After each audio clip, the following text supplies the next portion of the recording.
Right, what is up everyone? Welcome to Wisdom Wednesday. Today I'm going to be covering some gym myths or questions I frequently get asked, and they need to be debunked as soon as possible. So firstly, we're going to go through the questions I get asked as frequently as possible, and then I'm going to go through a few of the questions I got asked on Instagram when I did a poll. Number one, probably one of the most common questions I get asked: can you spot reduce body fat? For instance, can I choose, like, how do I lose belly fat? How do I lose fat from here? And the answer is you can't spot reduce body fat. Like, genetics and gender have an impact upon where fat storage is. For instance, you'll notice women tend to store more fat around their triceps, around their hips, whereas men get the man boobs and the beer belly. It's very common in the fitness world. But how we are able to lose stubborn areas of fat is being in a consistent calorie deficit. Now, once we've got to a point where our body fat is so low, we only have the stubborn areas of fat left, hence the areas I've just spoken about, we need to determine what our balance is within our life, what foods we're eating. And if you really, for some reason, want to get rid of those areas of body fat, for instance, the lower belly, to help you get abs, your balance will need to go completely down the drain. You'll need to go from like a 60-40 split to an 80-20 split just to help reduce that stubborn area of fat. Question number two: muscle weighs more than fat. Well, no, 1 pound of muscle is going to weigh the same as 1 pound of fat, as they are equal measurements. The only difference is that muscle is more dense than fat. Number three: the scales are the best form of measurement. I would disagree with this. For weight loss, the scales are great, but you've got to understand the fluctuation in regards to water retention, and for females being on their cycle, that will have an impact upon your overall body weight. As well as if you are resistance training, if your muscle tissue, your lean muscle mass does increase, then naturally you will put on weight in comparison to losing it. So there are other forms of measurements you can use, for instance a skin fold caliper. You can do tape measurements around the body, or the easiest and one I recommend for everyone is to take pictures. How you look, how you feel is the best way to understand your own personal measurements. Number four: stretching before workout and after workout prevents injury. To an extent this is correct, but overall no, it's not. It will help prevent injury by improving your range of motion and making muscles less stiff when you go into the workout, and when you're coming out of the workout, it'll help reduce the buildup of lactic acid so you're not sore the next day. But preventing injury, no. Helping preventing injury, yes. And of course I do recommend everybody to do this to help make sure that when they come in the next day, their knee joint hasn't come out of place, basically. Number five: mornings are better to work out than evenings, as well as fasted cardio. Now, this question is very goal and individually dependent, right? If you prefer working out in mornings, then obviously the morning workout are going to be better for you. If you prefer working out in the evenings and you have more energy, depending on how your day at work's been, then go for that evening workout. It's literally what works best for you. If you are used to waking up in the morning, not having breakfast and training at 6 a.m, then of course mornings are going to be more beneficial for your continuous enjoyment in training. Whereas if you're a person like myself who needs to be fueled when they train, needs to make sure they've ate to, one, help with performance, so for instance lifting heavy weights safer, and two, to making sure they're maximising their energy output in a session, then working out after you've ate or in the evening is definitely going to be more beneficial for yourself individually. Number six: doing cardio burns fat. No, doing cardio burns calories. What you got to understand is the only way that you're going to be able to burn body fat is being in what's called a calorific deficit. And if you need to understand what that is, I did a video about that last week. Ideally, the question comes from people doing lots of cardio and no resistance, and actually that can be quite dangerous, as when you are just doing pure cardio training and no strength, you're actually going to burn into muscle tissue, therefore lowering your metabolism because you've got less muscle. Therefore, actually, it might be a lot harder to burn body fat when you're just doing pure cardio. Number 7. A lot of women come up to me and say they get bulky when using weights, and I disagree with this. You will not get bulky. You shouldn't be afraid of the weights. If anything, you should want to get into more resistance training, because as you get older, as you age, bone and muscle diseases, for instance the bone disease, osteoporosis, will start to take place, and it's going to help improve muscular stimulation, making stronger bones for the long run. So getting bulky doing weights is not a thing. Number 8. If I do 100 sit-ups a day, will I get a six-pack? Or what exercises are going to get me abs? And behind the scenes of this is you won't get a six-pack unless the kitchen is spot on, right? So for a male to have naturally defined abs, or to be able to see your abs, their body fat needs to be around about 12% or lower. For women, it's about 17% or lower. So you need to start on focusing back into that calorie deficit to help reduce body fat, not doing 100 sit-ups a day and wondering why that six-pack hasn't appeared when you go out every weekend and you're in a calorie surplus without even realising. Okay, number 9. When I sweat, that's a sign of a good workout. Not really. Some people naturally will sweat more than others. One, because their core temperature will naturally rise quicker than others, and some people have overactive or higher productive sweat glands than others, so therefore they're naturally going to sweat more than someone who has an underactive sweat gland. So the answer to that is no. Number 10, drinking a sports drink after I've trained is really good for hydration. The answer to that is no. Sports drinks, most of them tend to contain lots of crappy additives, sugars and things you don't need, whereas drinking just pure water after a workout is the same as well. So again, going back to that sweat question, when you do sweat, you will also reduce your body's salt. So the best way around this after a workout is to drink water with Himalayan salt in to help reproduce. Alright, I've only got 2 hands, but number 11. Right, so protein is essential straight after I've worked out. No, actually, science has proved that you are able to get protein in still in a 24-hour period after you have worked out, and similar to no changes will have occurred based on that time duration. Ideally, if you're doing lots of anaerobic work, so lots of high cardio where you're doing interval training, you need to be replenishing your glycogen as it has been completed in your session. So replenishing glycogen with carbohydrates. Replenish your body at some point during the day with protein, as when you train, your muscle fibers in your body will naturally tear. Therefore, to rebuild and make sure, again, to help prevent injury, that the protein is put back in your system and rest is attained. Question number 12. No breaks equals a better workout. Now, training without having a day off is probably more dangerous than anything.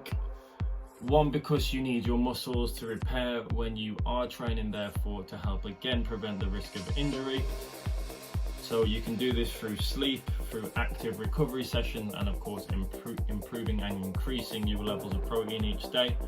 And if you aren't to rest during a session, for instance, you've just done 10 bicep curls and then you're going to go straight back into it without any rest, what you need to remember is that your body needs oxygen to get back to the muscles when you're training. One, to help you lift safer, to perform better, and if you are able to go back straight into those bicep curls without feeling any effect, I hate to say it, but you need to progress either the weight or the tempo to get the best out of that exercise. Number 13, no pain, no gain. Now this is an old saying which used to be around quite a lot, and it's not true. You need to listen to your body. If your body's in pain, then you're doing something wrong. If your muscles are feeling a little bit sore, then it's not necessarily a bad thing, but you need to evaluate if the soreness continues over 72 hours compared to your last session. And it will either be you're either overtraining or you're under recovering, and those two things need to be addressed immediately. We got number 14. Is there such thing as a good and a bad workout? And essentially the answer to this question is no. It's whatever is the most enjoyable for yourself and what will make you work out in comparison to not doing anything at all. So a good workout is one that you'll go back to doing over and over again. Okay, myth number 15. Eating anytime after 6, 7, 8 p.m. will make me put on weight. That is completely wrong. The only thing which will make you put on weight is on a day-to-day basis, you being in a calorie deficit. Whether it works for you and eating after 8 p.m. means you don't snack, then that might be something that you need to address the time you're eating. But overall, eating after a certain time will not make you put on weight. Finally, fitness myth number 16. I realise I haven't got enough hands for this again. Should I avoid eating carbs? The answer is definitely no. Carbs are one of the 3 macronutrients and probably the most important for you refueling your body and re-energizing yourself. The reason this question gets asked a lot is that the myth has gone around that carbs are making me put on weight. I should get rid of bread, I should get rid of rice and not eat pasta. And that's not the case. It's the relationship you have with those foods. Maybe it's that you need to readdress your portion sizes, or again, overconsumption of too many carbs in a day. We've covered all of the fitness myths which I got asked quite a lot. Now it's time to go onto Instagram and start to answer the questions I got asked on there. First one is, what do I think about steroids? Steroids should not be used, basically. If you don't know what a steroid is, it's a performance enhancing drug, which pretty much all of them are illegal to be used, especially in certain sports. And people underestimate the downsides and drawbacks of using steroids. So the most common is probably test enanthate, which is a steroid to help make you build muscle quicker and get stronger quicker. We live in a world full of people who are on steroids but don't openly admit it. So half of the people you'll see on your Instagram page that you want to look like are on performance enhancing drugs, and you don't realize that. And obviously, to get to that stage, to get past the point of losing that stubborn bit of body fat and improving the size of their biceps that little bit more, they've had to take steroids to make them feel and look better, because that's what people in this world get paid for. And you need to stop thinking that no, he can't be on steroids, no, she can't be on steroids, because it is so popular in this day and age that you wouldn't even believe it. What are the common mistakes you still have to regularly correct with clients or in classes? Now, the first one is with breathing. A lot of people don't understand that breathing is a major part of your training, and it's going to help with smoother movements and re-oxygenating the blood back to the muscles when you are doing your exercises.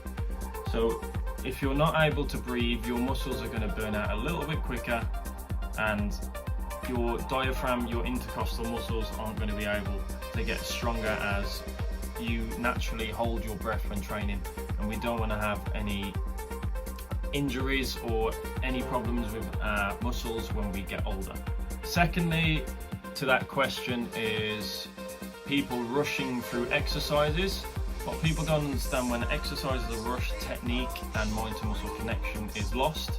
You're going to get a lot more bang for your buck if you can focus on a 2-to-2 ratio being the baseline when you're training. So for instance, 2 seconds down on your chest press, 2 seconds of focusing on the squeeze, focusing on each muscle mover, and I constantly have to remind people to stop rushing, basically. Can I have some ideas for snacks? Yes, so Sam, I know you well, you are in a caloric deficit, So you want snacks which are going to be low in calories, but again help with reducing those levels of hunger. So there's a few snack ideas. You can go for low calorie jellies. So the little jelly pots, they will help, one, get away bad cravings, and two, give you that little boost of energy. Two is protein bars. Protein bars, again, great quick snack, high in protein, hence the protein bar, and low cost and quick energy. A few more, for instance, Greek yogurt. You can go for rice cakes. You can go for protein shakes. There's all sorts of snacks you can go for. You just need to look in the right direction. Are 5-day workout splits better than full body sessions for muscle building? Now, what you've got to understand is that you need to try and hit a muscle group at least twice a week to get the most out of it. So in comparison, from training a muscle group 52 times per year, so once per week, you can go for 104 times per year, so that is twice per week. So in that year period, you would have doubled the amount you had trained a muscle, therefore hopefully doubling the benefits. But this is all dependent on time. If you have the time to do 5 days, then you can fit it in, but you need to be smarter. Don't go for the bro split where it's arm day, shoulder day, chest day. You need to go for the splits where it's, for instance, push, pull legs, and then you do upper and lower. So there's your 5 sessions in 1 week, and you are hitting muscle groups twice in that week period. Although if you only have limited amount of time, for instance 3 to 4 days per week, then you would probably benefit more from going for that full body split. Squats aren't going to grow your bottom. Please mention this. Now, squats don't actually work the glutes as much as you think. The primary and main muscle mover in a squat is your quads, so the front of your upper thighs. If you want to go for exercises which are going to help grow your glutes, then you want to be targeting hip thrust. That is probably the most renowned and well developed exercise for focusing on glute and hamstring engagement.